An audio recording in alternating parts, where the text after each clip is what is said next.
అంచెలంచెలుగా కష్టపడి పెద్ద వ్యాపారం చేస్తున్నాడు. చాలా సంపాదించాడు. ఆయనకి ముగ్గురు కొడుకులు. అయితే ఆయనకి ఆరోగ్యం బాగోలేదు.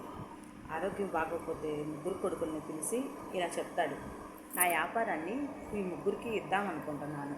మీ ముగ్గురులో ఎవరు తెలివి కల్లోడో అతనికి నా వ్యాపారం అంతా అప్పచెప్దాం అనుకుంటున్నాను. ఇవ్వండి, ముగ్గురికి 100 రూపాయలు చొప్పున ముగ్గురికి 300 ఇచ్చాను. ఈ 100 రూపాయలు తీసుకెళ్ళి మీరు సాయంత్రం కల్లా వచ్చి ఈ గదంతా నింపాలి.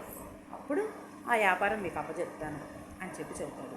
సరే, ముగ్గురు కొడుకులు బయటికి వెళ్ళారు. బయటికి వెళ్ళి ముగ్గురు వచ్చారు. సాయంత్రం అయింది. రాగానే పెద్ద కొడుకు వచ్చాడు. తీరా పెద్దోడా, ఏం తెచ్చావు 100 రూపాయలు పెట్టి అని అడుగుతాడు. అడిగితే అప్పుడు ఆ కొడుకు గడ్డి బాగుంది తెచ్చాను నాన్న అని చెప్పి ఆ గడ్డికి గదంతా చింపుతాడు. గది నేల మీద చిన్నవు కానీ గదంతా నిండలేదు కదా అని చెప్పి అంటాడు అతనికి. తర్వాత రెండో కొడుకు వస్తాడు. ఆ రెండోవాడా, ఏం తెచ్చావు నువ్వు అని అడుగుతాడు. నేను దూది తెచ్చాను నాన్న అని చెప్పి ఆ దూది చింపుతాడు. అదంతా గదంతా గాలిలో దిగి కింద పడితే కానీ పైన అడుగుతాడు. నీకు మూడోవాడు, చిన్నోడా నువ్వేం తెచ్చావు అని అడుగుతాడు. అడిగితే ఆశ్రమాలకి 2 సార్ల 2 20 రూపాయలు ఇచ్చాను.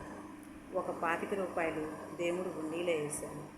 ఒక 10 రూపాయలు పెట్టి కొవ్వొత్తులు కొనుక్కొచ్చాను. 15 రూపాయలు మిగిల్చుకుని తెచ్చాను అని చెప్పి ఆ 10 రూపాయలు పెట్టి తెచ్చిన కొవ్వొత్తుల్ని ఆ గదిలో వెలిగించాడు. వెలిగింగానే గదంతా ఎదురొచ్చింది.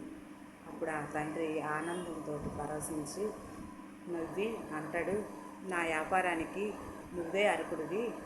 మనం ఎలా సంపాదించి ఎలా ఇచ్చేయాలని కాదు, 10 మందికి కూడా మనం ఎలా ఉపయోగపడాలి అనే తెలివి నీకేముంది, అందుకని నీకే వ్యాపారం అప్పచెప్తున్నాను అంటాడు.